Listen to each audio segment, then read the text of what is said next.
Hi, Diabo. You know, the tensions really are at an all-time high, but it does definitely seem like there is a glimmer of hope.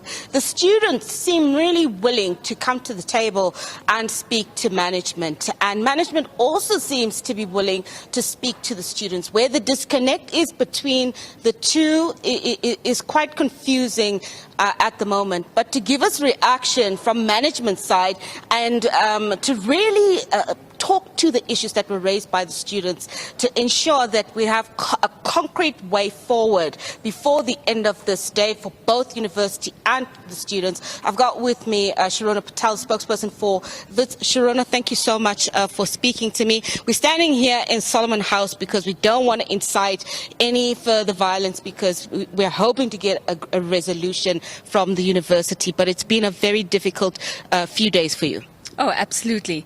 I was just listening to your intro, and one thing we definitely have to find is that bridge. It's that connection between management and between our SRC leaders, and we're hoping that that bridge, will be connected when the SRC reaches out to our Dean of Students, and we can, get into talks and dialogue from there. That's the only way we're going to solve this problem. Okay, so let's get into the nitty-gritties of it. The students are saying that they are proposing that they will have a ceasefire only if you meet three of the demands: removing the police on campus, removing who they call the bouncers, which we know is the private security, as well as unsuspending the suspended students. What is your response to that? Are you willing to meet those demands for all parties to get to the table? So on the first one, the police have already left campus, so there are no police on campus. When they come in, it's just for a meeting and then they leave, but there are no police stationed on our campuses. So that one's done already. In terms of the private security, we brought them in to protect lectures so that lectures weren't disrupted.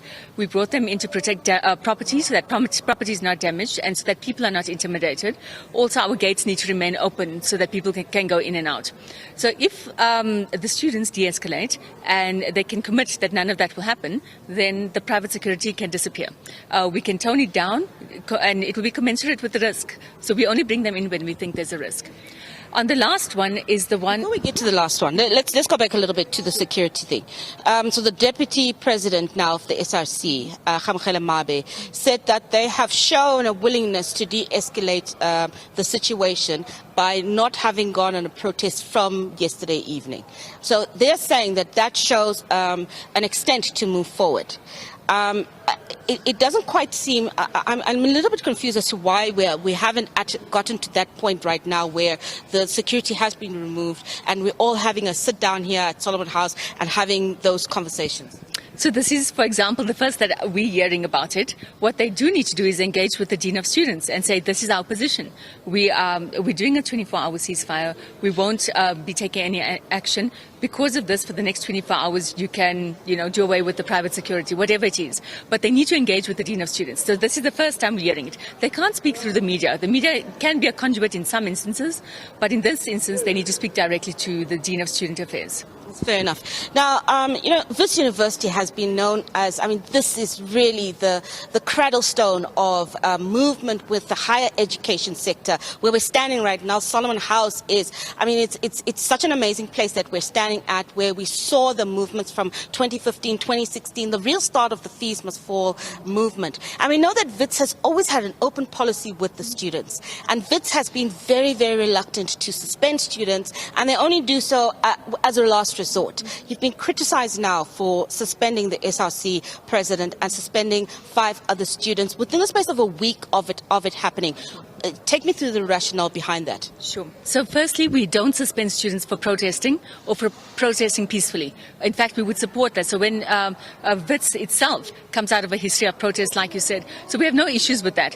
Where we do have issues is where students break the rules, when they disrupt classes, when they damage property, and when they intimidate others, when they blocking our exits and entrance points, when they threaten to burn down somebody's house. So I think all of those things combined means that they're breaking the university's rules, and that's what they must be held accountable for. And we're just saying we need to hold people accountable, whether they're the SRC or any other person. Shirona, we have about 2 minutes to go before the end of the interview. I have 2 very important questions for you. Will you unsuspend the president and the 5 other students so that dialogue can continue and this impasse is broken? So we can't find a political solution to a legal process. The legal process has already kicked in terms of the suspensions, and that will continue.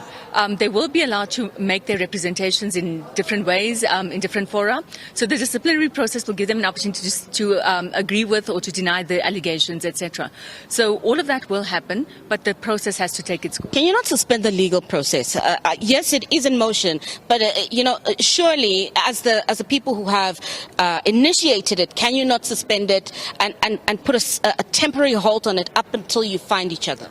So if we do something like that, what it does mean is that there are no consequences for people's actions. What it means is that everything we have in our country and what we stand for, there's no accountability. That means anyone can do whatever they like. People can be corrupt in government. People can do whatever they like, and they can get away with it. So I think this is saying, well, it's a different era now. People have to be held accountable for their actions. What the sanctions may be thereafter or what comes of it, we'll have to see down the line, depending on the good faith on each side. But where we are right now is the process will continue. All right, Shirona Patel, we're going to leave it there. Thank you so much for giving us clarity.